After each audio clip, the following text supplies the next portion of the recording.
Welcome to the Ricci Flow Nutrition Podcast. My name is Cameron Borg. On this episode, I had the pleasure of speaking with Alistair Nunn. Alistair is a British theoretician with a background in biochemistry, drug development, and quantum biology. He is currently the Director of Science at the Guy Foundation, where he contributes to work on bioenergetics, the thermodynamics of life, and quantum effects in biological systems. His research interests focus on understanding inflammation and aging, the implications of which are fundamental to life. This has inevitably brought his focus towards the notion of hormesis and life as a complex dissipative structure. His conception of what is important when it comes to understanding health and disease are vital, as he focuses on the most foundational aspects of life and how it is shaped. I have been looking forward to speaking to Alistair ever since I discovered his work a few years ago. His ideas and perspectives are sorely needed in today's scientific space, and I'm really grateful he gave me so much of his time to discuss these ideas. Before we start, please consider subscribing to my Substack, where I share deep dives into topics like this that go even beyond the scope of what we spoke about here. It's the best way to support me and the podcast while also getting more in-depth thoughts about these podcast topics. I've left the link in the episode notes if you're interested in supporting me that way. With all this being said, I really hope you enjoy the episode. All right, Alistair, thank you so much for giving me some of your time. I've really been looking forward to speaking with you. I've been following your work with the Guy Foundation for quite a while now, and it's really fascinated me. So, thank you so much for coming on. Okay, well, thank you for inviting me. I guess I wanted to start with how you sort of got mixed up with thinking so broadly in so many different fields. Starting with cannabinoids and how they work in the body. I think it's quite fascinating to hear you speak about so many different things and sort of tie them back into biology. When was the first time you sort of started to realize that so many different things, you could take so many different approaches to thinking about biology? Well, I think, I did a degree in biochemistry, and I did a PhD looking into what porphyry is actually, which is a kind of inborn metabolism problem. I then studied apoptosis. Now, this is this programmed cell death, and I was very lucky to work with one of the leaders, a chap called Andrew Wiley. But it made me realise at the time there was a great deal more going on than I was ever taught in the halls of a university. But to be frank, I stayed with science until about 1996. And one of the reasons I left was that it was becoming increasingly difficult to find a scientific career, but importantly, make money. Now, I know this is important because it tells you how sometimes you have to go through various transitions. And because I've actually got some quite expensive hobbies, I fly planes quite a lot and gliders and things, and they cost money. And science at that level does not really pay. There's a whole other story as to why scientists don't generally get paid terribly well. Yeah.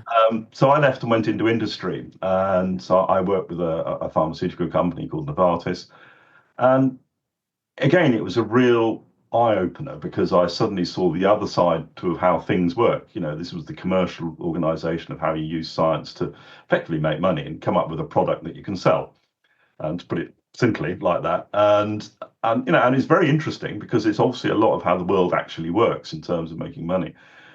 But I found it difficult, and I decided after 2.5 years, because there seemed to be some kind of glass ceiling for an academic anyway, and I realised I was still pretty academic. I liked the science.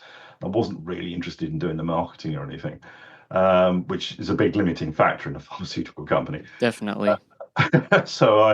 And I was involved in clinical safety, which again really opened my eyes. So I saw a lot of the other side, which you don't always see. And I decided to leave. And I ended up thinking, well, where can I go now? And it was, I was still quite young, and I thought, well, I need money. I want to do something which is a bit more sciencey and a bit more interesting. And I spoke to a headhunter, and I said, look, I don't mind working hard. I love science, but I kind of need a bit of money. And he went, I know just the place. And so he got me a job in medical communications. Now, medical communications is a parallel industry to the pharmaceutical industry. It's about marketing. They basically take on the marketing of the drugs. They're obviously a spin out from the pharmaceutical company. And effectively, they take a drug all around from phase 1, phase 2 up to marketing, and organise the conferences, the publications planning and everything to make people aware that the drug is on its way. and they get you, and people like, there's certainly PhDs, they welcome them because, of course, you can write a bit and you can understand the science. But it's very marketing driven still. But it was more interesting because I ended up working on many different drugs. And this is the beginnings of the question you're asking. Is I suddenly realised, well, actually, gosh, there's a lot more here. And you can work on anything from a drug to lower cholesterol to an anti-cancer drug to something to try and treat Alzheimer's or even HIV. And suddenly you're realizing you're opening up into a whole new world of different disciplines, and certainly within biology. But one of the things that really struck me, and I wasn't the only one that got struck by this, was it was so siloed. People doctors and medics who are involved in, say, cholesterol metabolism don't really talk to doctors, or this certainly was the case, who do diabetes. And you're thinking, oh, hang on, what's going on here? And they were very message driven. And one of the things that happened when I was working in this industry is being a scientist, I started to think a bit harder about how many of these drugs must be working. As it turned out, it was not as straightforward as you think. There'd be marketers saying, well, it lowers cholesterol or it lowers glucose. But I said, well, how and why? Because a lot of the drugs were originally based from plant compounds, effectively. And one of the first revelations I had, and during this time, I got in contact with one of my old colleagues from the university who I used to work with and who was still in the university system. And we started discussing this, and it became very apparent that a lot of drugs, for some reason, were anti-inflammatory. And this includes things like statins and things like that. And I was thinking, we don't know. Okay, so what's going on here? It was quite common knowledge amongst many doctors. And they said, well, yeah, these things don't just work in the way we think they work. They're doing other things too. And I think, well, yeah, why is this? And one of the things I had worked on when I was doing my first postdoc was apoptosis, which, of course, it was very mitochondrially central. So I was quite interested in mitochondria. And suddenly we realized, of course, there was a big crossover. When you looked at many of these drugs, they were doing something similar to what exercise does in some of the benefit. Now, they didn't do it actually anything like as well as exercise. And the chap I was working with, who's Professor Jimmy Bell, he's now up in Westminster University, but he studied, his main interest was in fat distribution. And he realized very quickly, as many people did, that actually the big problem was our lifestyle. And, we were eating too much, not exercising, and one of the things that came out of all of this was that, of course, this linked into mitochondrial function. And I think many people probably know about mitochondria, these little things in your cells. There's a big history on those too, but I'm not going to go into the history of those. But the point about it is they become dysfunctional. And we began to realize there's obviously a big connection here between the inflammation, mitochondrial dysfunction. And we're not the only people to think this. And suddenly a bigger picture started to emerge that, well, why is it many of these compounds do seem to alter or affect inflammation? And of course, we started to look into the literature and realize that although there wasn't much on it, a lot of these drugs also, in some shape or form, modulate mitochondrial function too. So suddenly you're going, a drug which was promoted as being, well, it only binds to one thing in the cell, goes, is this really the case? Yeah. And actually, when you started digging, we realized it wasn't the case. Anyway, I decided that in the end, I didn't really want to carry on working in that field because I was getting I found it difficult because of the safety, efficacy, this sort of balance you have to make a little bit. Yeah. Because when a drug's patented, they have to stick to the patent. They have to stick to how they said it originally worked. And of course, in a way, unfortunately, the system seems to sequester any further scientific investigation. But of course, science doesn't stand still. It just keeps moving on and on and on. So in the end, I decided to leave and set up by myself.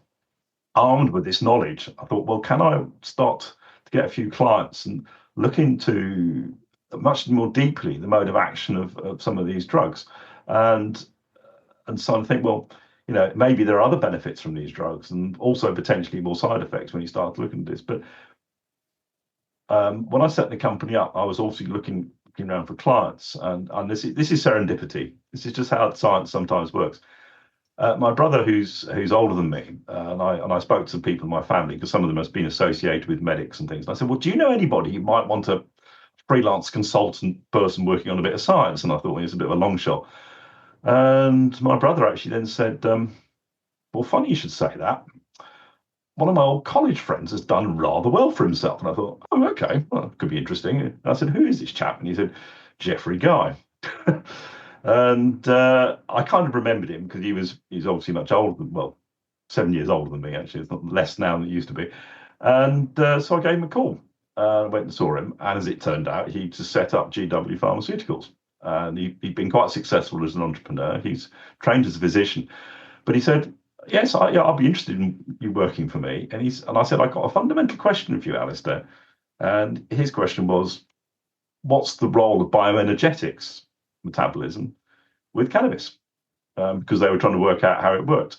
And that set us off down a path where the knowledge I'd learned from previous things, and because he was funding me to have a look at this, gave me carte blanche just to look at everything in relation to cannabis. And it became very clear that the field of cannabis research was very biased towards endocannabinoids. Now, again, this is classic pharmacology.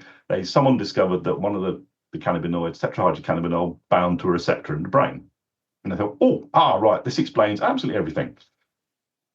We were a bit skeptical. I mean, it certainly does explain some of it. Don't get me wrong, it's obviously doing something.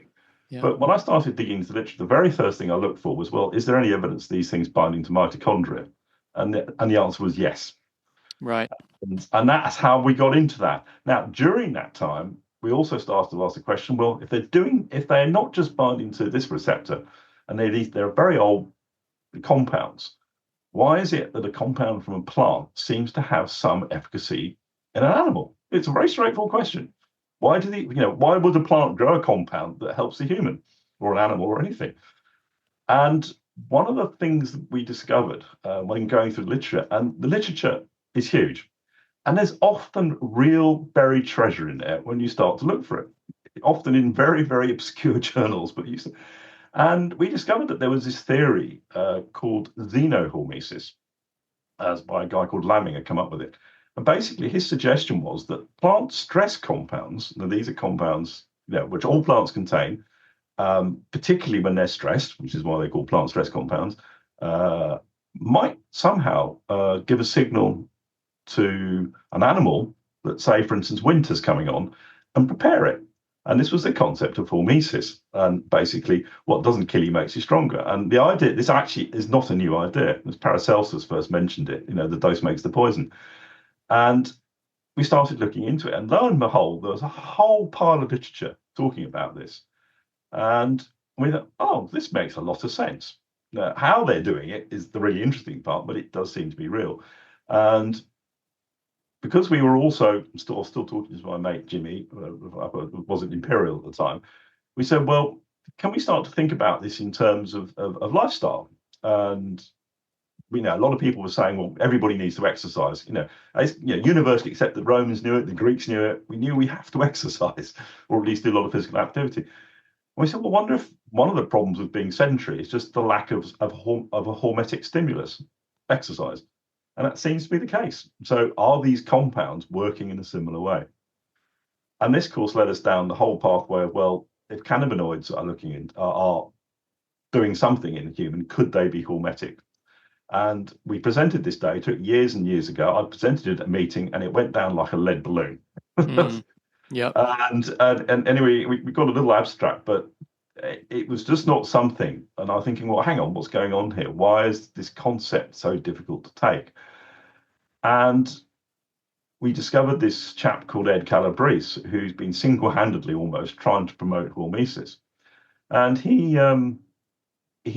dug into this and discovered that the concept of what they call the not biphasic dose response was well described, had been for a long time.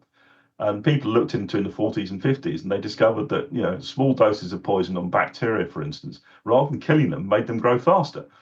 And this turned out to be a lot of things, including, and this is the really interesting thing, that very, very low doses of radiation, for instance, could do the same thing. Yep. And so the scientists got on board with this, and they discovered, yes, there were pathways in the cell which reacted to mild stress and basically upregulated everything to make them stronger. And if you think about it from an evolutionary point of view, it makes perfect sense. We would never have evolved if we didn't adapt to our environment. And so this is the basic concept of hormesis. But of course, it's not something that everybody likes, because if within this whole process, and this is, so I'm going to be a bit controversial here, is, of course, if you've got a drug, any kind of drug, it will have a dose response. Now, and for a long time, and this is where the science, and this is, again, I think this is a topic, a separate subject, but it was thought for a long time, because of the various personalities, that there wasn't really that drugs and long-chain compounds didn't really have an effect at a low dose, and they call this the linear response no threshold model, which the pharmaceutical industry kind of adopted.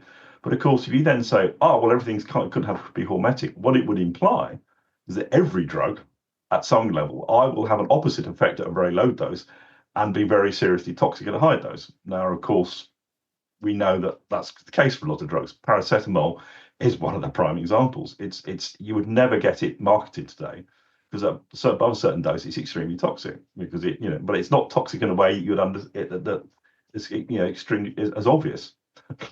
Because if you have too much of it, you think, oh, I've had too much paracetamol, and that 3 or 4 days later, your liver packs up. Yeah. Yeah, and so, but this is the kind of thing. So this is still something which is not fully accepted across the medical world, and indeed, when I've tried to publish papers on hormesis or work on hormesis, you often get reviewers feeling very, very that they are very not skeptical, but a bit wary of it because it's like it's a kind of almost a toxic word. Like toxicity itself is a toxic word. Yeah. But anyway, that's how we got into it, and it became very clear then when we started looking at through the literature, lots of other compounds. We realised that a lot of plant compounds do the same thing, and we found a lot of evidence certainly in the old literature. And this is interesting because again, this is all about science philosophy. We found in the old literature there were papers looking at mitochondrial function in cannabis, and there's quite a few of them. But it kind of all petered out because in the 1980s, someone discovered the receptor. And of course, the pharmacologists went, oh, yeah, this explains everything. And so research into the mitochondria kind of disappeared, didn't completely disappear, but went very quiet. And of course, nobody's really looking into it. And we got back into it and we started doing research in the lab. And I certainly showed that I could see that these cannabinoids were affecting mitochondrial function. Again, we had problems with funding on it, but I won't go into details on that. That's not really for this call. But it's clear that other people are beginning to understand this. But of course, you have to ask the question, why is it they're modulating mitochondrial function? And it turns out that if you look through the literature, quite a few compounds from plants do. Resveratrol seems to, berberine, curcumins, curcuminoids, they all seem to somewhere along the line. Now, this then brings in another really fascinating aspect of medicine. I mentioned earlier, why is it that a plant compound helps a human? You think, well, this comes back to the stress thing again. Yeah. And you think, well, actually, that makes perfect sense. If a plant is stressed, it needs to respond to whatever's going on. And it seems, certainly from the plant aspect, these compounds you find in plants, and they're often phenolic, they have this phenol aromatic backbone in them. But it's not, they don't always have to be phenols, they can be other sort of circular structures and even very unsaturated structures. But these have some very interesting properties. But it seems that this seems to be a general thing that land plants in particular, but also algae, have evolved over millions and millions and millions of years. And one of the properties of many of these compounds, and we looked into this and went, oh, this must be a property, is that, of course, they absorb light.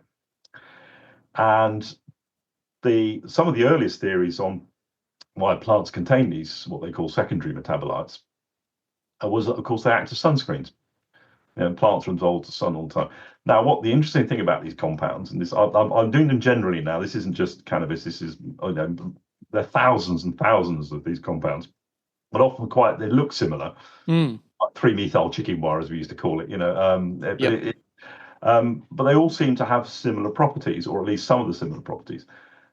And what's fascinating is you can have a compound potentially can act as a sunscreen, but the plant also uses it to control its own immune system, or its symbol equivalent to a plant immune system. It can kill cells, and interestingly, it also can be antiviral and antibacterial. Now, put those compounds into a human, and they do some of the same things. Now, you then go back and say, well, okay, how can one compound do all of this? And this is the really fascinating question to me, because I mean, for instance, cannabis is classically it's been looked at as anti-spasticity in certainly in multiple sclerosis, but of course, people swear that it's has anti-inflammatory properties. certainly evidence of anti-cancer activity, and we now know that they have quite good antimicrobial activity and indeed antiviral, and certainly people were looking at that in the COVID thing. But this is a common thing. So how is it one compound does all of these things? Now, the first question, of course, first thing is it potentially hormetic, in the sense that they stimulate a stress adaptive response. And I suppose if I had to pin my thinking on what's the mechanism, it's simply that they are causing a similar process in animals, which is very interesting because it suggests something very, very ancient is in common between plants and animals. There's a common metabolism, and of course, what is the common metabolism? Bioenergetics. Yeah. Yeah, I mean, it seems to come back to this idea of the dissipative structure, which is sort of necessary for complex systems to self-organize, as far as I'm aware. And feel free to jump in if I get something wrong. That's the theory I was about to get onto, which is the one obviously you want me to talk about. Yeah. I said, well, the story then goes, and this is the story, which is that we started going, well, this is really interesting, and what does this all mean? And we then did a step change in thinking, and I'm just trying to, sorry, it's a potted history life story, but one of the things we started to realize, well, we need to look into this. And one of the names that popped up in our research was consistency, was this chap Nick Lane, Professor Nick Lane from UCL. And he's written a series of really good books, mostly about mitochondria, because we got really into this. But in one of the books, he does mention this possibility that quantum mechanics could be involved in how electrons move around in mitochondria. And that got us really thinking. And it also got me thinking a bit, well, if it's just quantum mechanics, what about thermodynamics? And this said, well, actually, okay, let's think about this from a different aspect. Because Nick talks a lot about origins of life. And that set me off down a completely different track, which was, origins of life. Never really thought about that. So if you think about this, we all originated from a common ancestor, which had a common beginning. And so what is that process? And as you say, this actually leads straight back to the idea of thermodynamics and self-organization, because there has to be a fundamental law in the universe about why life started. And the best one I've come across, and there's nothing else I've seen comes close yet, is this idea of, as you say, dissipative self-organization, which is basically that nature absolutely abhors a potential. And it seems that if you've got an energy potential, the laws of entropy basically say the best way of dissipating that entropy is to get organized into a structure and then dissipate that energy. That's probably the simplest way I can describe it, which basically says that all life is an advanced dissipating structure, and which will be subject to things like natural selection, and which of course brings us back into another subject, which I'm sure you're interested in, which is inflammation.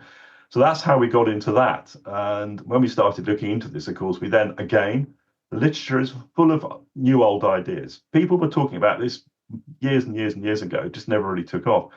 But another thing also popped into our field, and this came in a bit later, because when we started looking into this, we thought, well, here's cannabis and here's thermodynamics and here's quantum.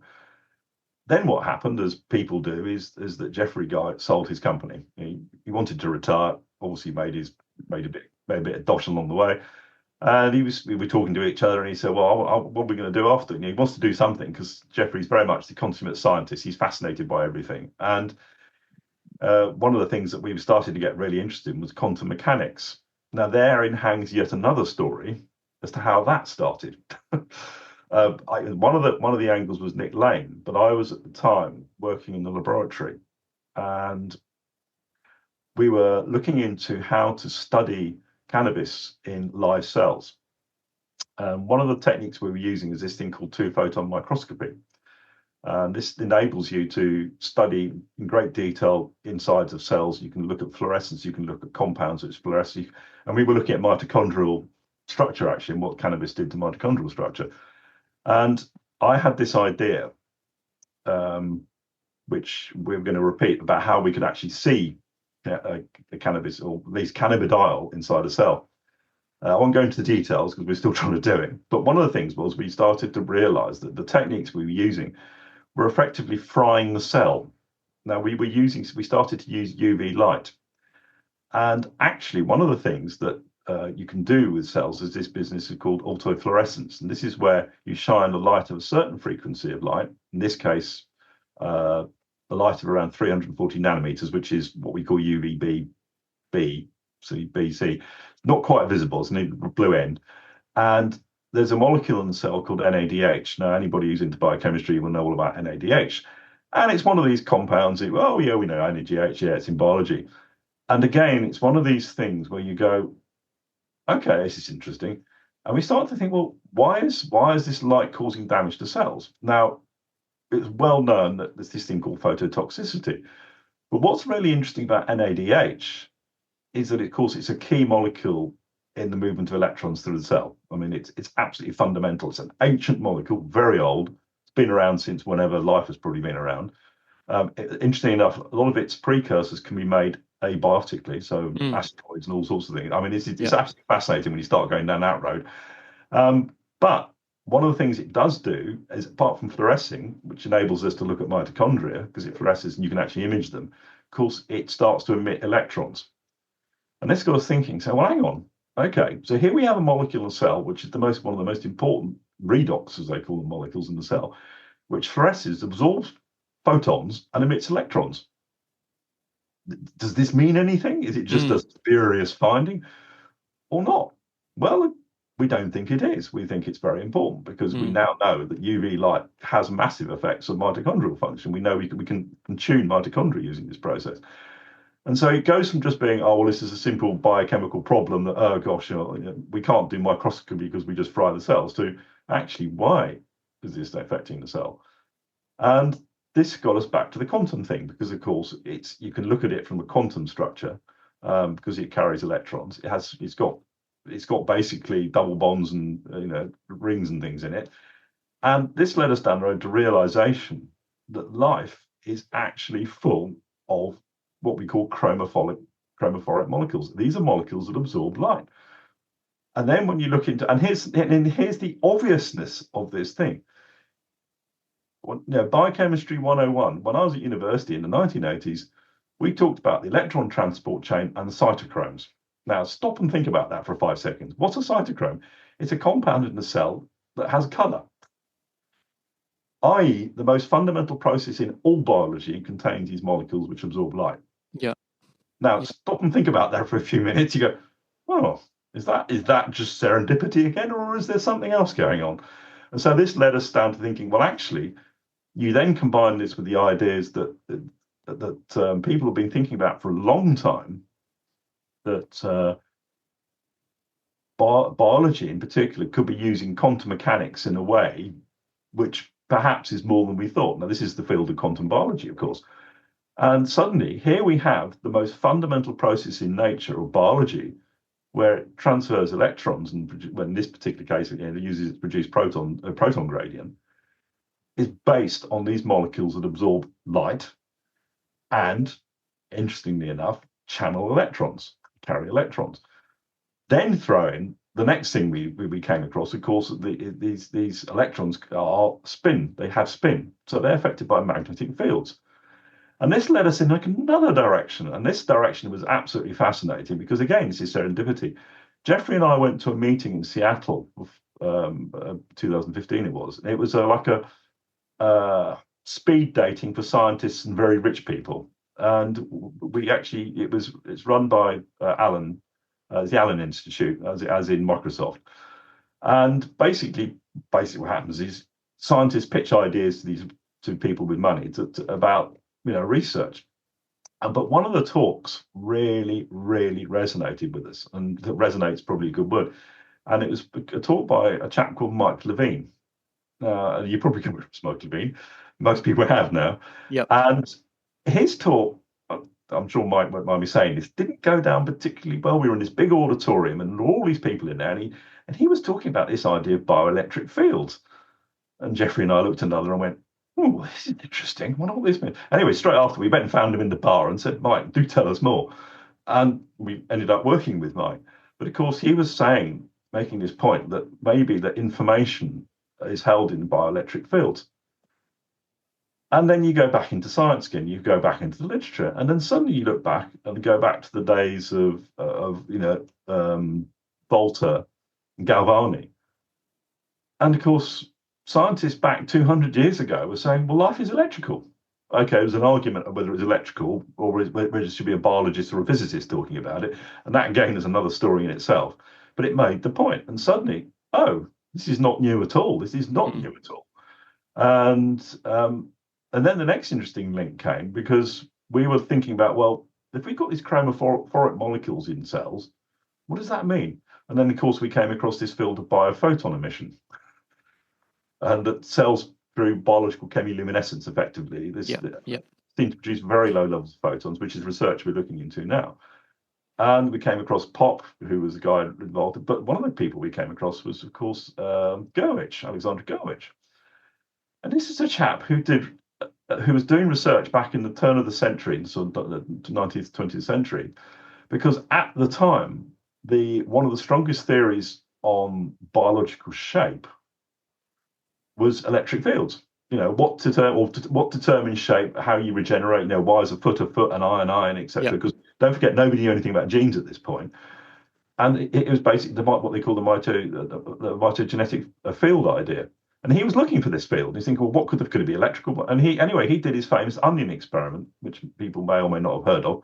Very simply, for reasons which just shows how intuitive some of these people were, took one onion, put a big quartz plate between it and another onion, and cut the roots of one onion, and discovered that the roots of the next onion started to grow faster, and realized that is this what we call the mitogenetic radiation, mitogenesis, but mitosis basically, and that triggered off that field. But again, it was one of those fields that never really took off. But of course, then you start to put these things together, and of course, you've got the electric field idea, you've got the photon field idea. Then we come bumbling into it, along with plenty of other people, going, and discover there was a whole underground. People looking at this. And this is how mainstream science often swamps some really interesting stuff. And in the end, and this is what led to us setting up the Guy Foundation, also the foundation, to facilitate the research into this. And so we went from the hormesis idea into thermodynamics, into quantum mechanics, into the origins of life, and via all these different fields. And one of the things we do with the Guy Foundation is we facilitate these meetings where we invite people from very different disciplines. And we're getting people now talking who are dyed-in-the-wool physicists, talking dyed-in-the-wool biologists, and discovering they've actually got a lot of common ground.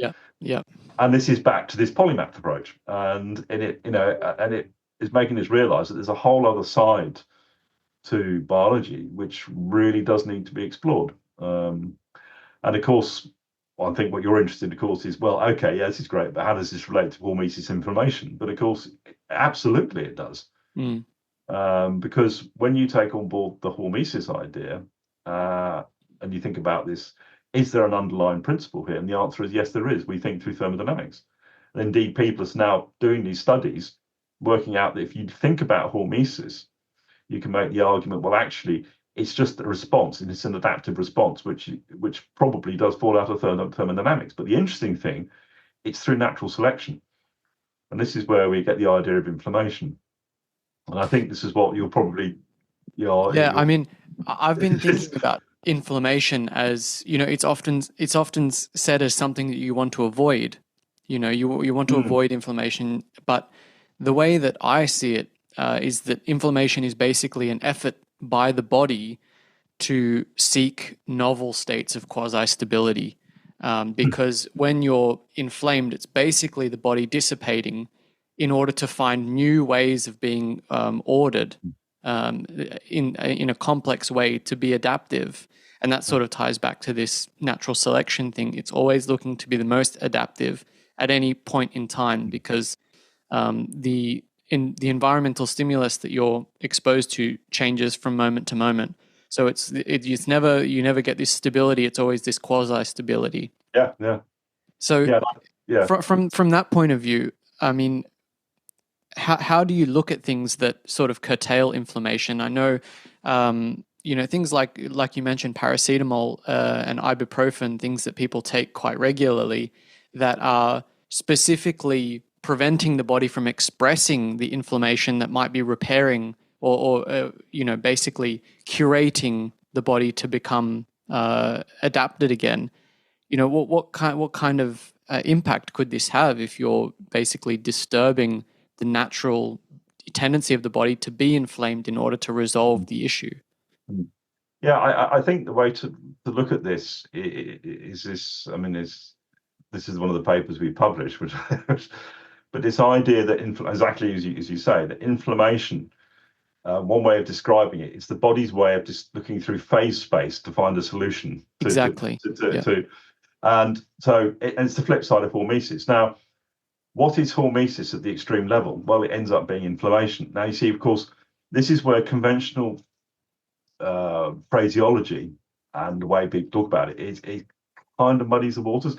We're all brought up inflammation. What does it mean? It basically means inflammature, which is heat, and it's inflammation. So it's about heat, and that's how the word came about, because when you were damaged or you had an infection, you got warm, and that's thermodynamics in action. But the cellular level, what's going on is the body's going, oh, something's wrong, I've got to rebuild. And of course, this goes back to bioelectricity too, because that's one of the things. Electricity is involved in the whole thing. But you're absolutely right. Inflammation just seems to be this process where the system is, and this is the key point, if the stimulus is too damaging, it takes out information that it has to rebuild. And in the process, it will quite happily remove systems that don't work. Now, this, of course, leads into something else, which is a bit of a taboo subject, and this is the principle of death. Death becomes us. And this goes back to what I was saying about apoptosis. When apoptosis, I notice it's slightly off to one side, you'll see why I want to go down this path. For ages, nobody understood how it was that our immune systems worked.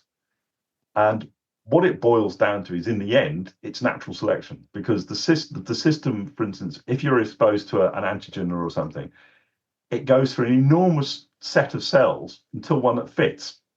Now, what happens to all those other cells, or what happens to damaged cells? Nobody knew, because they just seem to disappear, but they commit programmed cell death. There is a built-in death program, and good apoptosis, proper apoptosis, you won't hardly see it. It's non-inflammatory, it just removes damaged components. So, and the interesting thing is you now realize, and they now know, that of course apoptosis isn't just applicable to multicellular animals with complex systems like us, but to bacteria. They age and they will commit suicide. So death is ancient. And if you then link that to thermodynamics and this idea of dissipation, self-organization, and network theory, you start to, and then there's a few papers that talk about this. I can't go into the maths because I don't fully understand it, but the point they make is that you will end up with a system which will delete nodes in a network to ensure the other nodes survive. This seems totally mathematical. And so death is purely down to a mathematical process. If something is going wrong, it gets removed. Now, in terms of inflammation, that makes perfect sense, because if you get damaged, you don't want those damaged cells, if they're broken or they can't, for instance, deal with their reactive oxygen, so they produce lots of reactive oxygen, they are highly damaging, so they get removed. The same process, of course, is pivotal in activating the very same system. So you have to have a feedback mechanism. Inflammation, if you look at it purely from biological things, you get damage, you get all these signals produced, usually based on reactive oxygen species or damaged components, damaged mitochondria, trigger, all sorts of things. That triggers the signal saying, we've been damaged, we have to repair. And for a while, it becomes a feed-forward system. It amplifies very quickly. The problem is that sometimes, and maybe particularly as you get older, the feedback negative system doesn't work as well as it should do. And this then can lead to a chronic spiral of, like a death spiral or a chronic inflammation. Yeah. Now, the really interesting thing here, and this is what I think the breakthrough, well, it is a breakthrough, I mean, it hasn't been universally accepted, is that the way to look at inflammation isn't the old way of inflammation in you or I, but at a global level. And by that, I mean in all of life on Earth. Life on Earth, if we go back to thermodynamic theory, is a mechanism. Life is simply a way of accelerating entropy. And it has to explore phase space all the time. So if we then go scale free, and this is kind of, Mike Levine talks about scale free stuff too, inflammation happens at all levels in life, from the molecular all the way up to entire species. And if you stand back, this is a bit of a Gaia hypothesis. James Lovelock would have loved this idea. Well, I'd love to have discussed this with him. But then you can see extinction of species, loss of species, aging as part of that adaptive process. Because if something doesn't work, it gets removed. Now, for humans, that looks terrible. But if we get hit by a meteorite, a big asteroid or an asteroid tomorrow, who's going to survive? Well, it'll be the advanced species. It'll be the small species replicating very quickly because they're exploring the new phase space of how to survive in this new environment. Bigger things like us won't survive because we're not adaptive enough. But that's a good thing because it just gets rid of us because we're clogging the system up now. And if you look at inflammation in that way, you can see that within a single multicellular organism like us, that is exactly what's happening. When you get, for instance, when you get a cut, what happens? A lot of cells die. You get a massive generation of inflammatory mediators, all based around reactive oxygen, usually, because you get damage. All sorts of things get damaged. A lot of cells will die. A lot of them will get removed quite deliberately and then die. But new ones will come in, and these will be the fitter ones, and they will close the wound, and the system will hopefully eventually resolve. But as you get older, that process gets less and less efficient.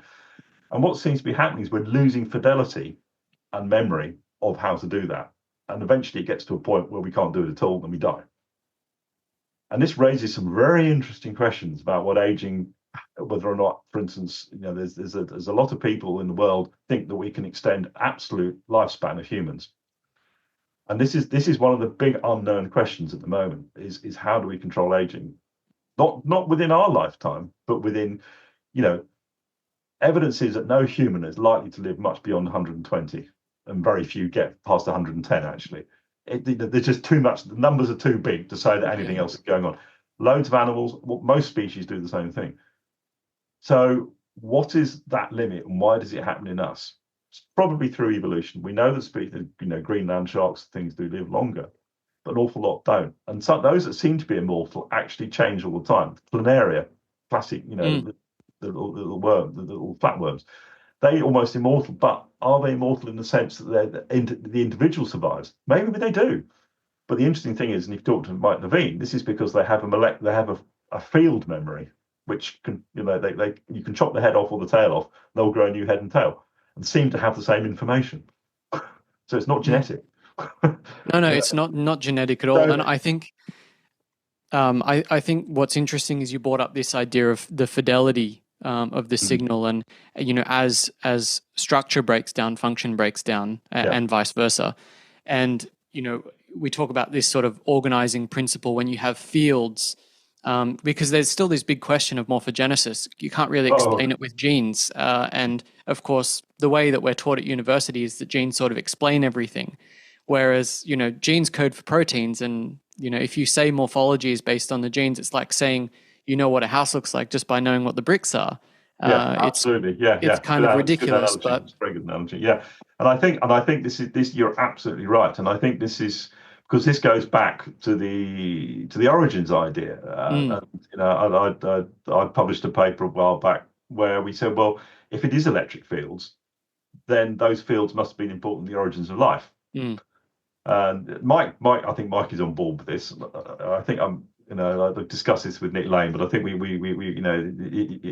he kind of thinks it's probably right too. We don't know. But the point about this is, and this is the point I would make, you've got to go back to basics again. This is that the big issue at the moment, and I think the Rumfoldisms, there's too many unknowns, kind of thing. Yeah. But one of the unknowns, of course, is the origins of life. And I think if we nailed that, I think we would have a much better understanding of biology. But as Nick Lane and co say, actually, current life explains how it started because we reflect how we started. The proton gradient being one of the prime ones in electron transport. But if that's absolutely correct, then it does suggest, and you take the thermodynamics, that life must have started in some kind of self-organizing dissipating structure. Yeah. And what are the most fundamental particles in the universe? Well, electrons and protons. And which basically suggests that's how we have to view it. And if they're moving, then you're creating charge, then you have electric fields and everything. And this is a point that I think, again, isn't really taught. When you look inside a cell, everything is charged. You have proteins have their own electrical charge. Water can show dipole changes. Membranes are highly charged because what you're doing is you're pumping ions, electrons, and protons across them all the time. And even a membrane itself, when you look at the fine structure of a membrane, it's polarized. And so if you change the field, you get effectively a kind of capacitor. You get a capacitance. So you get this what they call electrostriction. Membranes are constantly changing, but they're constantly charged. And this is one of the quotes that Nick Lane makes, which really got us into this. And again, hadn't really thought of it. You look at the charge across the mitochondrial membrane; it's in the order of 30 million volts. Yeah. Stop and think about that for a few seconds. Now, yeah, well, I mean, it's because the gap between the charges is so small. But it's still huge. Yeah, it's like a bolt of lightning, as he says. Yeah, electrodynamically, it is massive. And there are people talking about the electrodynamics of, and it's a subject which isn't really taken off. But again, if you talked, I suspect if you talk to Galvini, if we could dig him up and talk to him now, he would go, yeah, that makes perfect sense. Yeah. And I find this absolutely fascinating, the way science has gone off in different directions. But yeah, you're absolutely right. But of course, that then brings in a whole other idea about self-organization and dissipation. Of course, it's the movement of energy and charge, which is the dissipation of energy. So how does this help us think about, because the fact that we are a conglomerate of trillions of cells and they're all sort of working together as a whole, it's quite unbelievable in some sense to think that they're all cooperating and they all know what every other one is doing. And, it makes me wonder about long-range coherence and, sort of the birth of multicellularity in general. And, how do we achieve long-range coherence? And I think Rees Mould has been doing great work in looking at biophotons as sort of collectively organizing mitochondria. They all speak to each other, I guess, in inverted commas, through biophoton emission. But, you wonder about the electric fields within the cell. And I know water has quite a high dielectric constant. Yes. And I believe it can be structured by electric fields quite easily. I wonder, is water another way in which you can sort of achieve this long-range coherence between cells, perhaps by the strength of the fields, and then, when mitochondria don't work as well, the field drops and you get maybe a loss of coherence. Is that something that sort of makes sense? This is an old idea, it's Fröhlich idea, what they call Fröhlich condensates, and this is the idea of electric fields interacting. Rees Mould's one of our postdocs. We're funding his research, and but this idea that mitochondria producing electric fields, and Doug Wallace, the other great mitochondrial expert, is on board with this on this one as well. And if you think about the charge movement, then you are clearly creating big electric fields. Now, those effects they have numerous ways of acting in biology. There's a direct, as you said, potentially field effect. But of course, the charge difference also manipulates and controls all the proteins in your cell. Now, this is something that was known for quite a long time, is that when you look inside the cell, now one of the techniques I used to use when I was working in the lab was electrophoresis. But molecules in the cell move by electrophoresis. The charge across the membrane or through the cell, if you've got a protein with different charges, you can move it around based on that charge. It just follows the charge. If it's negatively charged, it will go towards a positive, area, etc. So that process is kind of known, but of course nobody's really went, well, okay, but what else is the charge doing? And I think the water question is a really interesting one, because this has always been the darling of astrobiology. Is, will life only occur with water?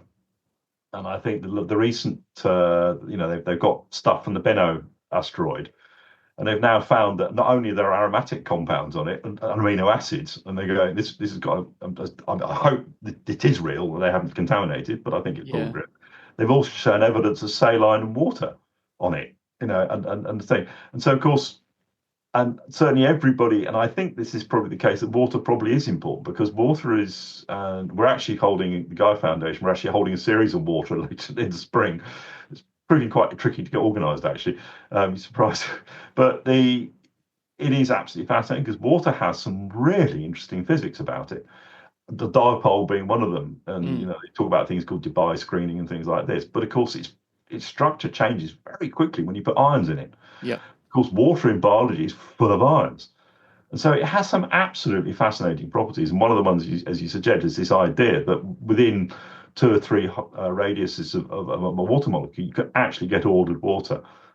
And if you think about it, it makes perfect sense. Water is it's a charged ion. It has positive and electric. Stick that in an electric field. What's it going to do? Well, it's going to do something really interesting, which is exactly what we think is going on near the membrane and potentially around proteins as well. There's an area of what they call interfacial water, which is a whole area of new research, which people are trying to look at because it's very difficult to research because you try and study something like that inside a cell. But the theory does suggest that it certainly is the case, and certainly long-range water ordering could be important. But the other thing which may be going on is, of course, if you have this kind of order, do you actually get quantum coherence? Yeah. And you get this idea potentially, can you increase the distance that molecules tunnel? And this is what we call electron tunneling. And this is pure quantum mechanics. Yeah. To try and describe it simply, those of you who are into quantum mechanics will know that every particle, well, everything small, can either be described as a wave or a particle. And certainly Young, back in his day, and other people showed that, light, for instance, is a wave or a particle. It only becomes a particle when we observe it. This goes into deep quantum physics, but this is the way of particle duality. But what we also know now is you can look at much bigger molecules and show their waves. And they've done this with molecules up to the size of porphyrin, so hundreds and hundreds of atoms. And the matter, I think it's matter inference they're using for this. Point about it is real. Yeah. Now the question is what is going on inside a cell at that level? And people would say, oh, it's too warm and wet. And this has always been the issue with quantum mechanics physicists talking to biologists, and it used to be the case. Well, look, quantum mechanics only happens at the very small level and very cold. Well, the truth is, it happens all the time. Clearly, it does. We wouldn't be here if it didn't. But one of the really interesting things is and this is the kind of thinking now, is this idea of induced vibronics resonance, is that the environment induces resonance within the cell. And so you end up with areas of coherence within the cell through vibrational resonance. And if this is correct, it means that biology has, over time, well, it's always been that way, evolved to use that as a mechanism to say, just in move the electron an extra 3 or 4 nanometers through tunneling. If it can do that, through bioform coherence, that has a massive effect on how biochemistry works. And so, yes, and water probably is absolutely pivotal to that. And I suspect there's a great deal more to learn about water than we understand at the moment. So you're absolutely right. Yeah, well, it's always sort of been an idea of mine that if the mitochondria are not efficiently, if the flux of charged particles is impeded in some way, which it often is in chronic disease, that the field is going to drop. And when the field drops, the impact of that globally within the cell are going to be quite large. And I think this is something, I think it was a 2014 paper by Mike Levine and one of his PhDs looking at what oncogenic mutations actually do. And it seems that what they do is break down sort of the gap junctions, and it perturbs the charge of the cell, which actually causes the type of growth that we are familiar with as cancer. And I think really what that comes down to is cancer is a cell that's sort of lost communication. It's lost its identity in a sense, and it starts to grow as a single-celled organism would again, where it's focusing on movement and replication because it can no longer grasp that it's in the field of a greater whole. Well, this you see, this raises a really interesting question. I've actually talked to Mike a bit about this, but is this again is how conventional biochemistry or even microbiology tends to bias your opinion. And if you look back through history, and I'm talking 3 billion years, the evidence is that bacterial colonies and archaean colonies, and I point out here that there's two major kingdoms of prokaryotes. One is bacteria, the other is archaeans, and they are quite different, but they do the same thing. And the importance of that can't be underestimated because, of course, one of those got together with the other one to generate the modern cell, and the bacterium became the mitochondrion. The outside of the cell was the archaean, and But the key here is cooperation, and my suspicion is that cooperation was there right at the beginning of life. It's not the unusual, it's the norm. Yeah. And there would have been circumstances, and this is where environments changed, where there was a necessity for single cells to start swimming around and going away from the main bulk, because otherwise the species would die out. So Yep. there was a selection process going on where it was advantageous to be on your own. Right. And that, now, if you start to think about bioelectric fields, this begins to make a great deal of sense, because if, and this is a big if you take the origins of life, say it happens in an alkaline thermal vent, other theories are available, of course, there's there's a whole other story to go there. But I tend to support the Nick Lane Martin Russell ideas of thermal vents, simply because it just seems logical. Yes, I agree. Not very good scientific, I know, but it's where you get the flow of energy. You've got a big potential, you've got the flow of energy. But of course, they will be creating electric fields. Now, if, as Nick is suggesting, is that you've got these crystalline structures within a thermal vent, you've got millions of little crystalline, they're like tiny little cells. What's going to happen? Well, maybe they all cooperated to begin with. So being on your own is very unusual. So cancer, and this brings us back to one of the big unanswered questions at the moment, is what is cancer? Now we describe it. But as Mike points out, he and I think he's on the right lines with this one, is it's just a lack of cooperation. But there's a reason why they don't cooperate. There must be some fundamental switch. And we know there's a switch because we've got oncogenes and things, and the various things do get activated, where the cell suddenly goes, I don't want to belong here, I'm going to go off and do my own thing. But now the interesting thing about cancer is when you look at what happens from when it grows to metastasize and then goes somewhere else. You've probably heard of the Warburg theory, the idea that, mitochondria dysfunction in cancer. Not at all. They're fully functional. They're just doing different things. And they get modulated to do what the cell needs them to do. So, for instance, if you're a tumor and it gets a bit anoxic, you switch off oxidative phosphorylation and go towards anaerobic glycolysis or something. When you want to move, you reactivate your mitochondria so you can wander about, go out through into an artery somewhere and then wander off around the body. But the only way you can survive is you have to find the right niche. And I think that's fascinating because, we know this idea of metastasis is based on where the tumor is going to go. And there's also some evidence, I think, and I don't know if I'm correct on this, that tumors, as they grow, start to send out extracellular vesicles and other bits and pieces which seem to prepare other niches around the body for implantation. Now, you start thinking about what happens, for instance, when you have fertilization. But then you go back to a thermal vent. What happened with the thermal vent? What happened when it changed? What would you do? How would you evolve? How would you survive? Some very interesting parallels with all of that.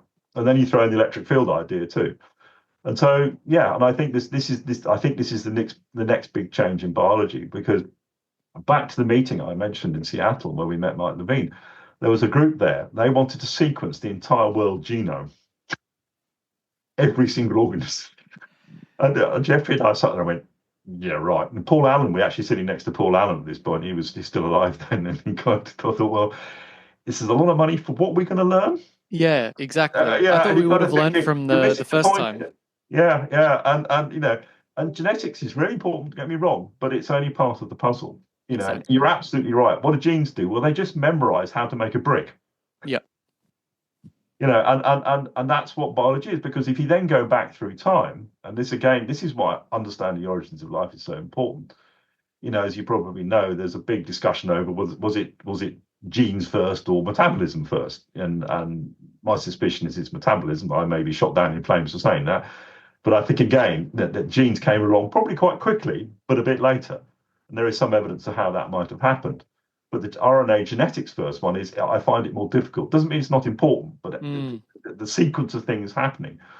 But that, of course, does mean that, I don't know, did you ever watch any of the Star Trek movies? No, I didn't. Well, there's one movie, I can't remember which one it is, and the Kirk and the crew are sent off to investigate this spacecraft, which is terrorizing the galaxy. And they come up against this entity, and they go, "Oh, what is it? What is it?" And it's heading towards Earth. Anyway, they get onto it, and at the center of it is Voyager. And the point they make is that Voyager triggers off this like a galactic clusterization of this machinery, which grows into this whole entity. But and the point about it is, it just follows a simple program. Yep. And I think it's a very clever idea, Mm. but the point about it is of course, when you look at life started very simply. And if you think it started from something like a flow of electrons or hydrogen to carbon dioxide, the chemistry, I think, is quite clear. Or you get this formation of autocatalytic networks, which accelerate the dissipation of energy, you get more and more complexity. And that seems to be quite real. This happens quite quickly. We know we can make membranes, all of this can happen abiotically. You don't need any biology at all. The chemistry's there. We know how it works. And so it does happen. It clearly happens on asteroids. It happens in interstellar space. So that happens quite naturally. So the question, of course, is there, well, how do you go forward with that? Well, how do you end up being more dissipative? Well, you evolve more complex molecules. Of course, proteins are the classic one. And what do? All they do is just reinforce something that's already there. Now, if you look at the basic components of the electron transport chain, it contains iron sulfides. And the thinking is these were there right at the beginning. And these have some very interesting quantum structures. They transfer electrons and protons and things. And they're fundamental to life. And so when we go back far enough, we see some very simple constructs which don't need huge proteins to work. They probably are very inefficient. I mean, but as time goes forward, these things, and the thing they do, and this is something called the cycle of Brilliant. They take on information. Again, this is the maths, and they build and hoover up information. And that information then enables them to adapt more and more and more. And so cooperation, of course, is a natural way to go.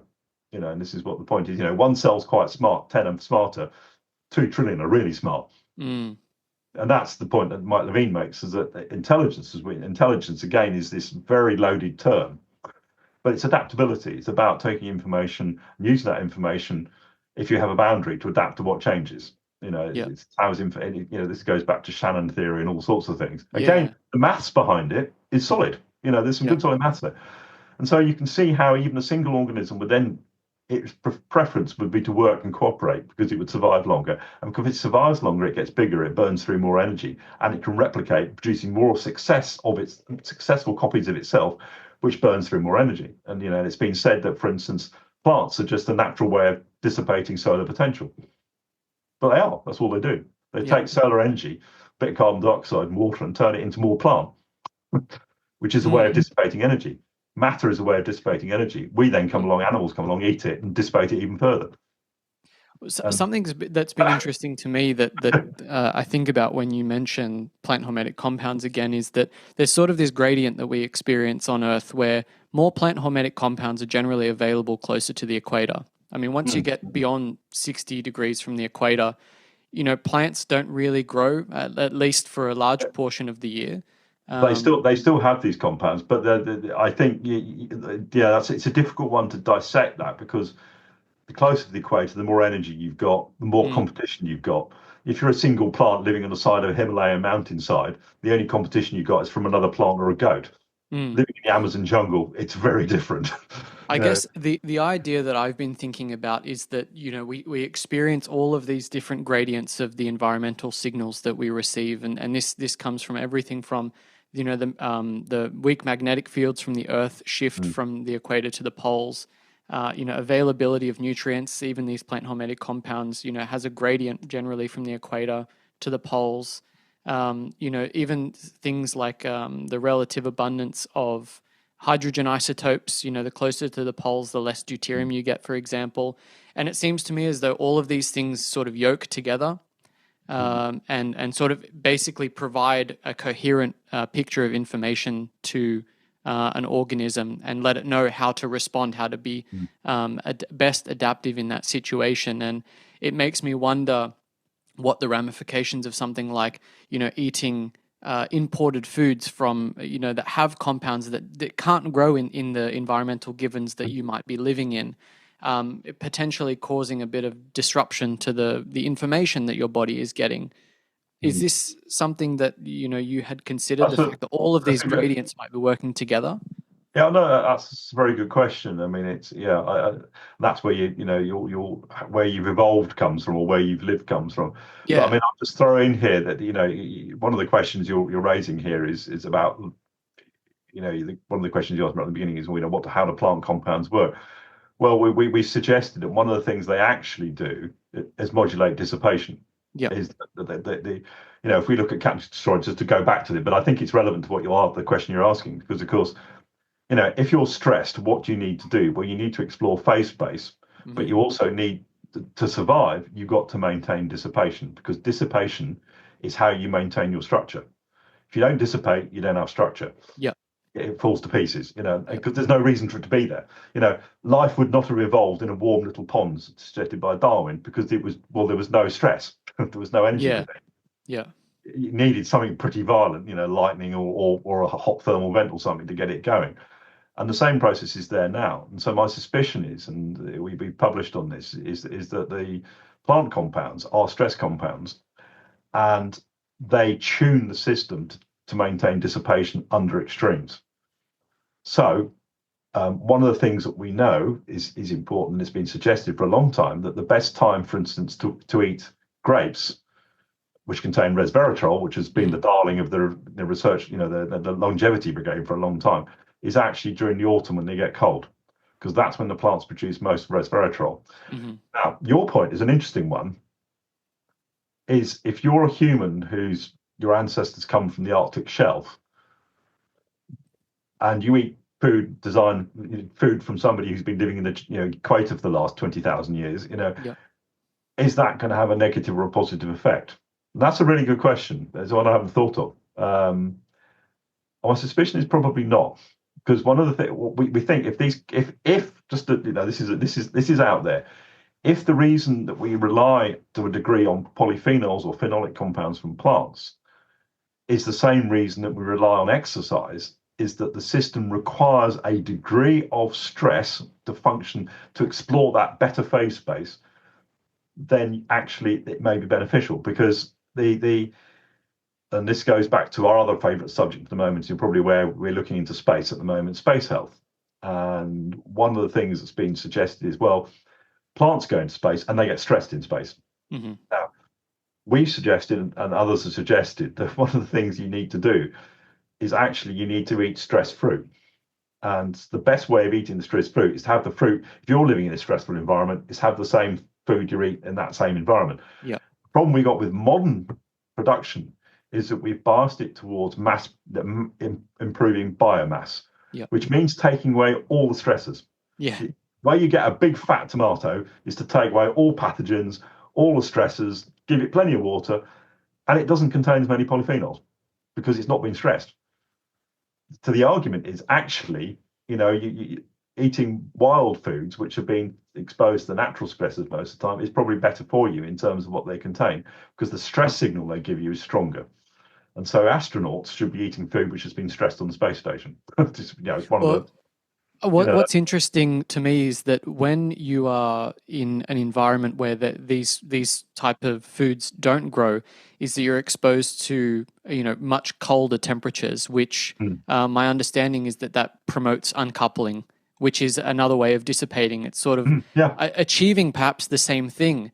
And maybe if you're eating these really polyphenol-rich foods in an area where your mitochondria are all already engaged in quite a bit of dissipation, because perhaps you have a more uncoupled haplotype, because your maternal heritage is from this area, that you may dissipate too much. So it's not. I suspect that plant compounds can be doing either. They can either be positive or negative depending on the context of the situation. And that's a really good point, because one of the things we suggested in one of our papers is that the way that, for instance, cannabidiol works is by modulating dissipation. And if you think about it from that perspective, it tells you something straight away. And not everybody would like to hear this, but it says that a very high concentration, you're going to dissipate to death. Yeah. Because I suspect that these things, it's not just classic, those, I don't know if people know, but what uncoupling is. The classical uncoupling is where you allow protons to flow back through the membrane in the mitochondria. And there are quite specific, what we call uncoupling proteins, and there are the whole ANT proteins, anion transport proteins, which do the same thing. There's also what we call futile cycling going on. But the classic uncoupler is this thing called dinitrophenol. Now, in the 50s, it was recommended as a weight loss drug. And what it does is effectively it makes holes not quite doesn't make holes, but it enables protons to flow back through the membrane of the mitochondria, uncoupling it. So the whole system has to work a great deal harder, and it heats up. And that's exactly what you're talking about when you get in a cold environment. That's what you do. Now, we know that cold environments, to a certain degree, will extend lifespan of small animals. Too much and they kill them. Yeah. Point about you're making is clear. What we suggested is that these uncoupling compounds in the plant, what they do is transfer a stress signal, probably through a whole number of mechanisms. Nobody's tested what we suggested yet, because I think they're working on mitochondria within the plants. And don't forget, plants are full of mitochondria. This is what people tend to forget. They're just as important in plants as they are in us. Yeah. But the other thing is how are they anti-cancer and how are they antibacterial? Now, this is a really interesting question. The antiviral, they could have direct effects, and there's some, they might stop binding or something. But certainly, the uncoupling aspect of this, and this is why I think is really important, will induce cell death. In a eukaryotic cell, if you over uncouple, you trigger ROS, you trigger calcium, and you activate the innate apoptotic pathway. Good mechanism. That is a powerful antiviral mechanism. That's what happens when you get flu. The reason you feel so ill is that all your cells are killing themselves to get rid of the virus. But direct effects on bacteria, we know they're bacteriostatic, but they can actually kill bacteria, and they can lyse them. And my suspicion is that they're uncoupling them so much that they kill the bug. So the same process in a bacterium, all these compounds are doing, is working in us. In us, it's a stress signal which goes, oh, right, I'm going to up my game. Now, the key here, and this comes back to something you mentioned earlier on about inflammation, is what is inflammation? If it goes too far, it becomes chronic, and then you get a self-fulfilling cycle. You have ROS production, that triggers more inflammatory pathways, and the whole thing just keeps going round and round and round and round and round, and it just gets worse and worse and worse. What we know is if you exercise, it's an inflammatory stimulus, but very quickly becomes anti-inflammatory. And one of the best ways of controlling inflammation throughout the body is exercise. As long as I'm not, don't run 5 marathons a day, but if you run, exercise a couple of times a week, you become more anti-inflammatory. And this is clearly associated with upregulation of antioxidant pathways. So that's a negative feedback mechanism. So when you look at things like ibuprofen, on the one hand, and I'm going to be controversial here, you could say, yes, it binds to COX-1 or 2 or COX-2, the CR20 oxidase. But we know it also binds to a great deal, many other things. Don't forget, non-steroidals are probably derived from plant compounds originally, also plant compound. What they're actually doing is doing mild uncoupling. And that then switches off the positive feedback system and then reduces the reactive oxygen signal, thereby stopping the vicious cycle. And I know from personal experience, I've had a few operations. I did a lot of martial arts when I was younger. I got dodgy knees, a dodgy shoulder. What I know, I only need to take 1 ibuprofen after exercise. About 2 hours afterwards, I get 3 days of relief. That is not direct painkilling. That is anti-inflammatory. It's a very low dose, and diclofenac's even better. I can't get it on the NHS anymore. But the point about that is that suggests a completely different mode of action to what people think is going on. You've got to remember, these compounds are based on, like aspirin. What's aspirin? Salicylic acid. What is salicylic acid? It's one of the most important plant hormones, stress hormones. It's actually very powerful, and I wonder if it's too powerful sometimes. Yeah. Of course, it raises this whole interesting question about how are these compounds actually working in us on a day-to-day basis. People take them for the pain killing, but actually, I think by far the most powerful thing is the anti-inflammatory. Now, of course, anti-inflammatory is anti-pain, because it's all the same pathway. But it tells us that with these low dose compounds, it won't work for everybody. It will depend on your circumstances, your fitness, all sorts of things. But I suspect it's having a much more subtle effect by activating an anti-inflammatory system, not directly affecting it. Because this is the issue with antioxidants. You hear people take antioxidants. Most of them are oxidants as well. Yeah. Vitamin C can be an oxidant or antioxidant, depending on where it is. The ascorbyl radical. Yeah. So your question is a really good one. What happens when you go from one place to another? But my suspicion is, and we've said this before, is that the cold adapted humans seem to be slightly more robust. Yeah. And I think it's because we've had to deal with the ice shelf and cold and things like that. And and if you look at hot countries, we looked into the Gulf, and we actually mentioned, we wondered if there was a thing called the Gulf metabolic syndrome many years ago, because in the Gulf, of course, you've got hot adapted populations suddenly being exposed to a Western diet. I just wonder, and I don't know if there's, I mean, Doug might support us on this. There's some evidence of mitochondrial haplotypes, which means you're just not as robust to shifts in that because you never had to be. Yeah. So in Saudi Arabia and things, they got terrible problems with with metabolic syndrome and things, because they're just living a comfortable lifestyle now, and it's not what they were used to. Yeah. I've heard that in that part of the world, they have quite a bit of trouble uncoupling. Yeah. Their mitochondrial haplotypes are not very efficient at it at all, which kind of makes sense given where they are. But, with modern environments, it's just completely maladaptive. Well, yeah. I mean, the interesting thing about heat, though, is of course we know but they are adapted to very hot environments. Yes, And so they're dissipating in a different way because they still have to, exactly. but they probably have a different system for doing that. And Yeah. they survive well in hot conditions, which we wouldn't survive in, or we wouldn't do very well at all in. Yeah. I wanted So, to ask you about biophotons. oh yeah, It seems like reactive oxygen species may be perhaps the main emission source of these yeah, biophotons. yeah. Are there other ones?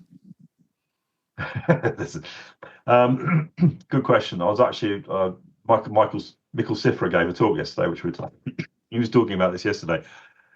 Um, it depends what you mean. I'm still puzzling over this. For me, the most obvious choice is redox shifting, where you get changes in redox, where you get excited states. Yeah. I think that is the predominant source. Right. We're still not entirely sure. I mean, Mikkel Sifra is the guy to talk to on that one. Look at his papers, and then there's a Popsicle. It's given a very good review on that one. And certainly the wavelengths seem to be largely explained from the oxidation or redox changes. Yeah. Yeah. Are you thinking what you're thinking here as other sources? Well, I wasn't sure if we should think about biophotons from, are they arising directly as a result of metabolism, or are there other ways the cells are emitting light that it may be independent of energy flux? Because I think it's quite interesting to think about using biophoton imaging as a sort of diagnostic tool. Yeah. Because if it's basically a real-time monitoring of metabolism, if it's based predominantly off the reactive oxygen species. I think it's what I understand, and certainly work with that. And I mean, the first thing to point out is, as an imaging system, a real-time imaging system, it's very limited. Oh yes. Number of photons you're producing are measured in the hundreds to thousands per second per centimeter squared, or less than that. or less than that. Yeah. Very few.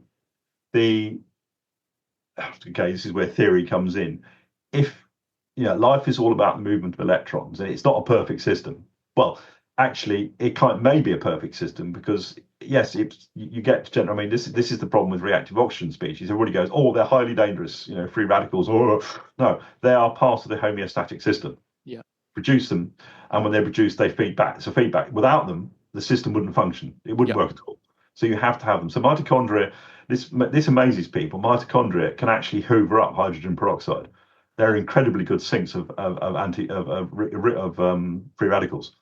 So this is what I always say to biology. Well, biology's been doing this for 4 billion years. It's very good at it. Yeah, yeah. It works. And so for us to come along in 100 years and say, oh, free radicals, oh, they're all damaging, you should get rid of them all. No, you kind of missed the point, really. But the metabolism is probably quite deliberate. Well, not to use the word deliberately. It's putting something behind it. It's not. It is evolved in a way as a feedback mechanism because that's the one that works. And within that, clearly you're going to have these triplet states and things which happen all the time within the chemistry, what they call chemi-like luminescence, which is quite natural. So the physics backs this up. As to whether there is another non-bioenergetic mechanism, I wouldn't have thought so. I don't know. I mean, I keep it open because I don't know. But it seems to me the most logical is just to follow the electron. What happens to the electron when it gets to a triplet state? Does it then emit photons? And we know this process happens. There's then obviously bioluminescence, through bioluminescence, which is a completely different mechanism. That's ATP, that's luciferase and fireflies and things, and that's more than magnitude brighter.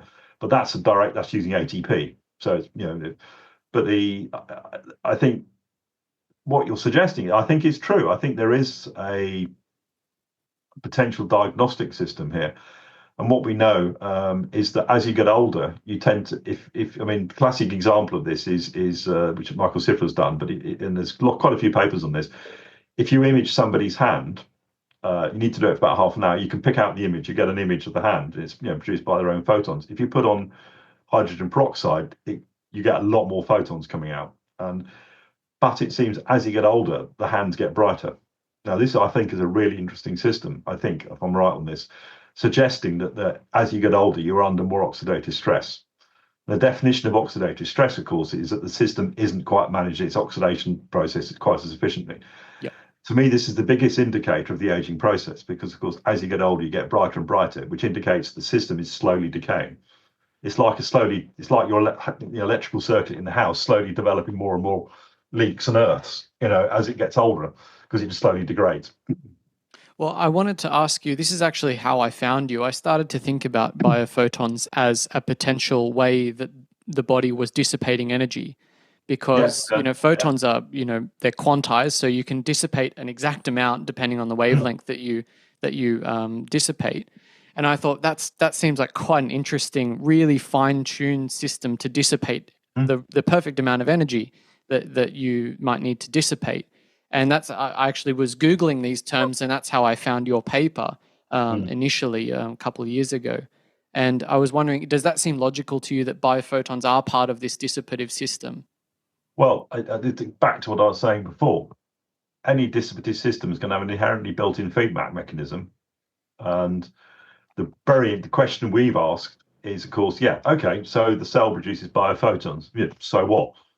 But as you say, is this a measured, quantized system, which is part of a feedback system? So what biology has done is incorporated, much the same way as it's incorporated free radicals as a feedback system, as to maintain homeostasis, is that our biophotons doing the same thing. So when so this is we sort of mentioned this in one of our papers, but it is the theory here that reduction of photons in the cell is actually part of a feedback mechanism. So it is quantized because there are other molecules in the cell which absorb light. Yeah. And this we do not know. It's incredibly difficult to prove. We know the cell's sensitive to light of multiple frequencies, going from the ultraviolet all the way into the infrared. The million-dollar question, I think this is one we're really trying to answer now. Are those photons quantized and part of a feedback mechanism to maintain homeostasis? My suspicion is they might be. If our experiment we did with mitochondria is correct, it shows that mitochondria can speak to each other using photons. If that is correct and is going on all the time, then it could well be. And the oxidative stress is an interesting one because of how this is back to an inbuilt hormetic mechanism. What it does is you get mild stress. You activate another pathway in the cell, and the thing is, you see, because it's quantized, we think, it's very intense light, but how many NADH molecules are there in a mitochondria? Yeah. And how many photons do you have do each of them have to absorb to get a state change? There will be a threshold. They can absorb some, nothing will happen, but over a certain level, you will change the chemistry in that mitochondria. That will be part of a feedback mechanism. Is that real and on everyday metabolism? Who knows? It could be. We just don't know. But it's such an interesting idea given how full we are of these molecules that interact with light, particularly UV light, which I think is perhaps a remnant of a pre-oxygenated atmosphere where there wasn't ozone and there were interactions with UVC. Yeah, there was a lot more UV. That around, but it's interesting that what's one of the prime molecules in the cell that absorbs UV? DNA. Yeah. Now we know that bacteria use DNA as a sunscreen. Yeah. Because bacterial colonies, if they get exposed to UV light, the top cells will commit suicide and release all their DNA, and that protects the cells underneath. And so that immediately goes, okay, so why did DNA evolve? Well, that was one of my questions I wanted to ask you is why is if UV light is so damaging to the cell, as we are told. Why is DNA absorbing UV light to such a degree? Well, it always has, and you could argue that it's that's part of how its chemistry came about. But of course, um, I mean, it depends when DNA evolved. What it did. And it could be that the molecules that absorb UV light were created because they absorb UV light. Yep. And so because we know the chemistry of UVs, these because any cycling of these molecules, I mean, DNA absorbs light wavelengths down as 240 nanometers, so well into the UVA, so it's right down. And most of and light shorter than wavelengths, about 260 nanometers, doesn't get through the atmosphere now. Mm-hmm. Probably more of it in the early days. But you see, would that be an issue if life had evolved in a thermal vent? No, it didn't matter. Yeah. As it evolved, it had to adapt as it went up, and this is what certainly plants did. I mean, so it's a very good question, but I think it's a bit of a chicken and egg. Well, these things absorb light at that frequency. Surely that's a problem, or was it the structure that ended up being DNA simply is the best structure for storing information? And it so happens that it requires these double bonds and these cyclic structures to do it. Right. Oh, by the way, they also absorb light in the UV. Yeah. Okay. But that's the same point I make about the electron transport chain. All of the chromophores, cytochromes, they absorb light. Yeah.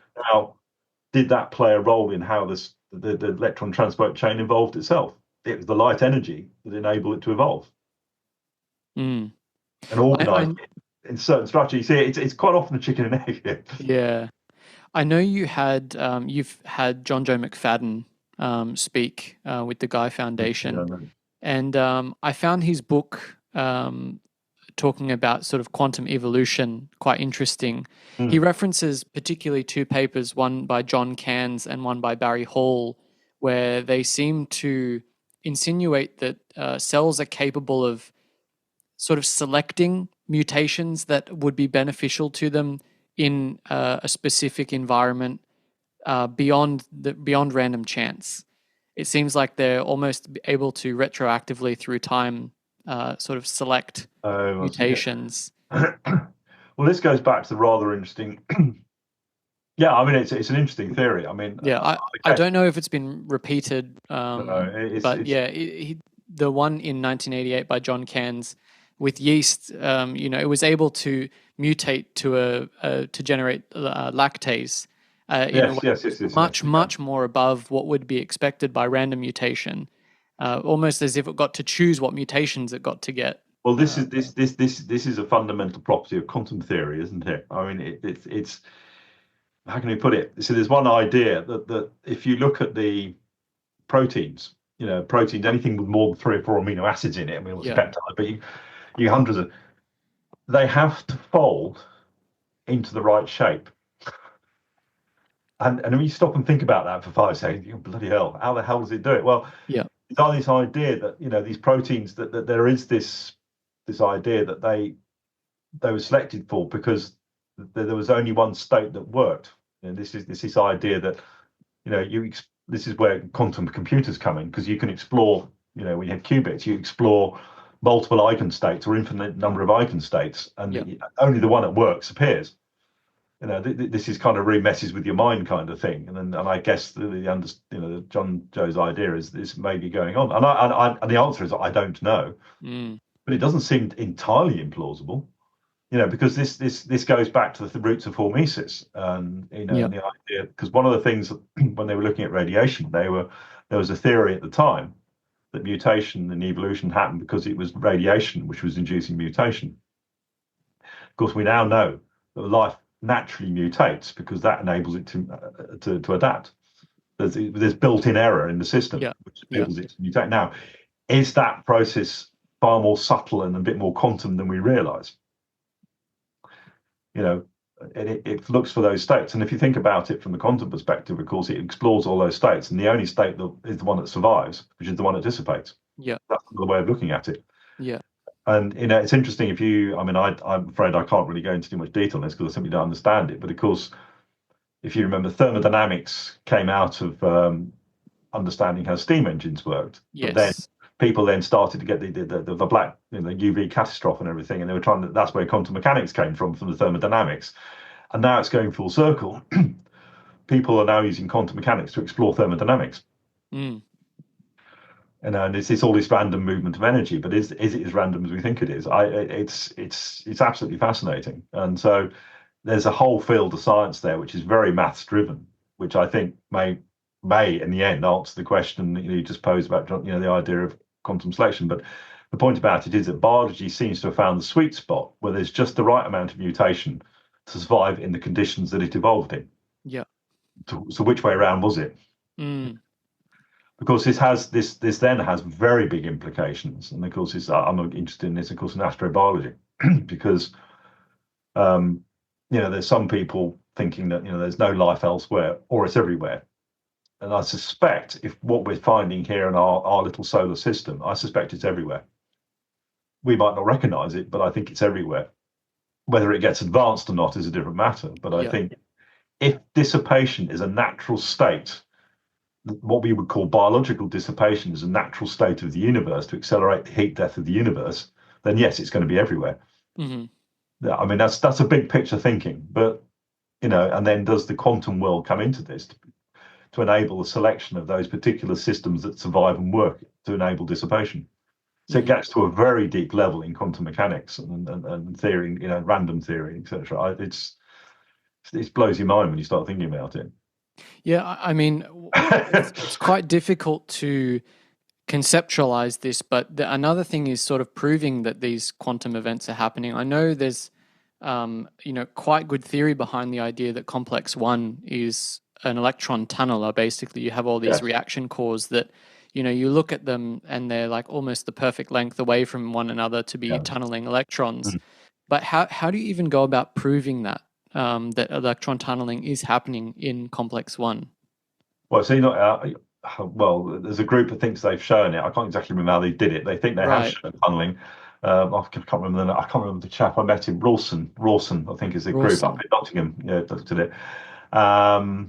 But it's also saying they reckon that they're actually chiral too, that they actually spin in one direction. Right. Yeah. Well, it looks like that when you look at the. And so it's a good question. I mean, this is the fundamental problem in quantum biology. Yeah. Is how do you show it? Yeah. There's some evidence you can see it in, say, the photon collection system in plants, but what actually is happening deep inside, the complex one, which is an immensely complex, complex because it's multiple subunits. Yeah. But I mean, I suppose there's things like you can alter the electric field. Does that prove it's quantum? Maybe not. Yeah. Kinetic isotope analysis. What if you put heavy isotopes in there? We know that isotopes cause all sorts of problems. But again, exactly. It's a bit of a nuclear bomb to crack a nut because everything's going to be affected. Yes. This is the problem with quantum biology. It's very difficult to prove what we're actually looking at is quantum. Is it just could it just be classically explained? But having a method to measure it is really, really tricky. Especially, I mean, if you're trying to measure it outside the system that it's from as well, you don't know what the effects of the whole system might be contributing when you isolate it. Yeah, well, they've isolated it, and they've shown that some of these molecules do appear to show, they've attached them to semiconductors and things, and shown it clearly there is tunneling going on. Right. Physics world going, and there's a protein that appears to be doing it, but the question is, is it just attaching a rocket engine to a mini and saying, well, actually it breaks the speed of sound, but that's not quite telling you what a mini is. Exactly. Yeah, that's a good analogy. It's not an aircraft, but it's got an engine on it. It's got a rocket on it. That's the $1 million question. But I mean, are people trying to develop techniques to look at it? I mean, again, this is where the interesting thing with theory comes into it, because of course medicine is largely empirical in the sense that if it works, well, we use it. Yeah. Don't have to know how it works, but we use it. But now we're getting to the stage in medicine, I think, where the easy wins have been made. And do we need to take the next step up? And is this the next step? Well, actually, we need to understand the quantum underground, as was it Hamroff or one of the ones that described it, about in biology. Mm-hmm. Understand how it really works. Because clearly, medicine's got to a point where we're not making great strides anymore. Yeah. The low-hanging fruit's being found. We're making small progress, but it's not, we still don't understand what aging is. Yeah. And sorry, you're not going to make a step change in medicine until you can extend lifespan. I mean, absolute lifespan. Yeah. And then right, now we understand how to do it. We haven't got there yet. We can improve health span. That's pretty obvious how to do that, but that's not well. It is medicine, but it's you go back to the days of Socrates and people, and they said, well, the physicians then would have said, well, eat that food and go take some exercise. Yeah. Have a cold bath occasionally. No one was saying that 3,000 years ago, and it worked. It was medicine. It was good medicine. It worked very well for most people. Yeah. But you say that today, and it's there's. I don't want to get involved in that argument. Yeah. I could talk to you all day, but I feel like I've taken up quite a bit of your time already. You've got this series coming up with the Guy Foundation about water, which I'm really looking forward to. Beyond that, what are you looking at? Digging into in the coming year. Well, we've been thinking about ideas. We're wondering. We may get back into, because we're doing a lot of our own research now, and having another look at either the biophotons, the magnetic fields, and I think we haven't decided what we're going to do next. But I mean, there's so many. It's like a smorgasbord. There's a lot we could do. Yeah. But we might focus a bit on our own research. But certainly, we're talking to NASA and people like that, the space health, and I think watch this space, because we're certainly, if this quantum biology approach to space health starts to bear fruit, this could be some very interesting stuff coming out of that. It's what's fascinating, for instance, is I don't know if you read the space report. I haven't, but I've been speaking to. Read it? Because, so I wrote most of it. So it's I've got some help from Bethany, one of our things. We've got lots of people involved too. We had lots of sort of guest writers as well. But what's fascinating is space as a way of looking at accelerated aging, and of course that then feeds back into basic medicine too, and what we need to be healthy. And there's this this exploration now of mitochondrial function in space. I think is we might come back, we might revisit this actually, because the evidence now is that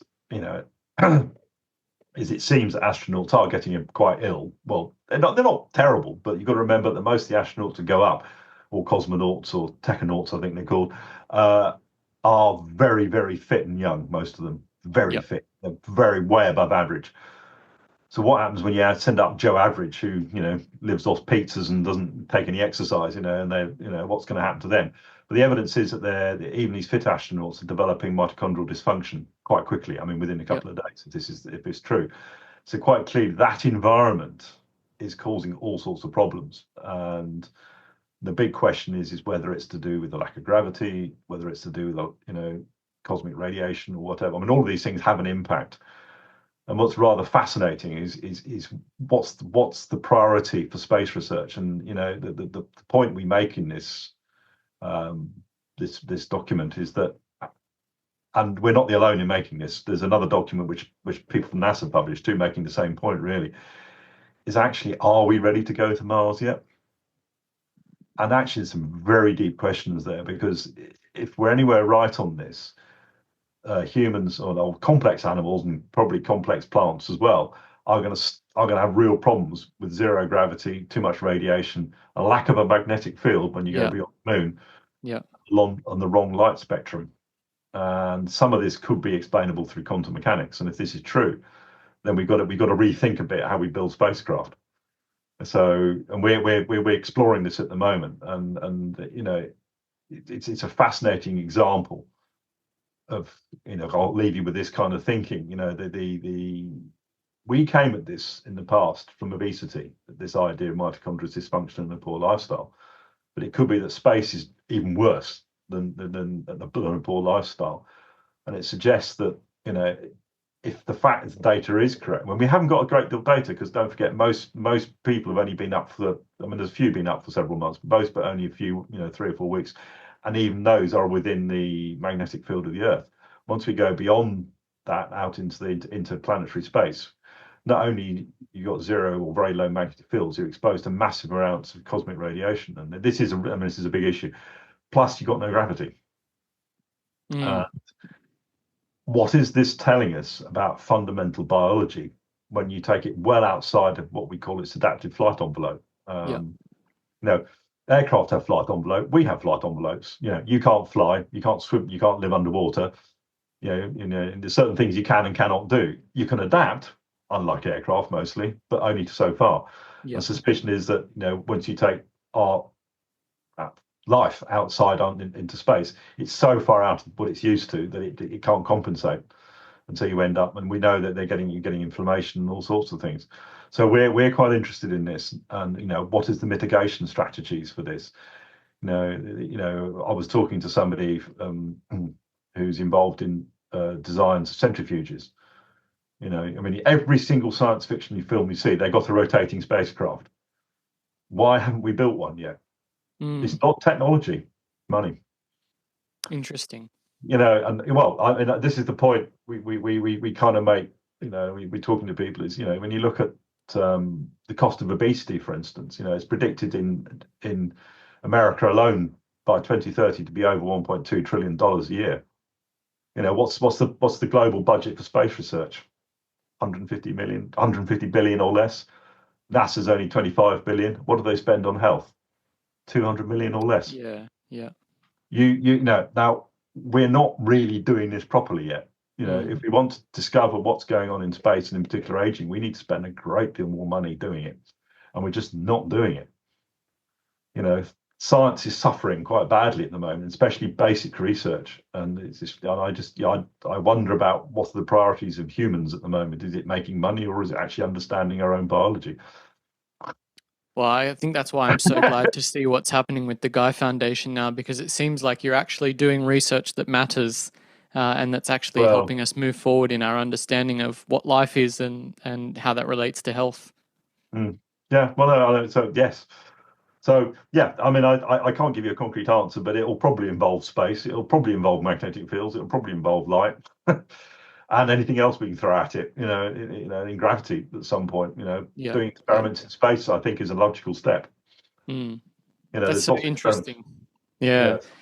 Well, I'm really grateful for your time. I don't want to keep you any longer. I know you're probably a lot busier than me. But yeah, I really appreciate it. And this was such an interesting conversation. I've learned so much. So thank you for chatting. It's nice to talk. So yeah, let's hope it goes somewhere. Thank you so much for listening to the podcast. I really hope you enjoyed it. If you'd like to keep up with Alistair's and the Guy Foundation's work, I've left links to their YouTube channel and website below. I cannot stress enough how brilliant a resource their work is.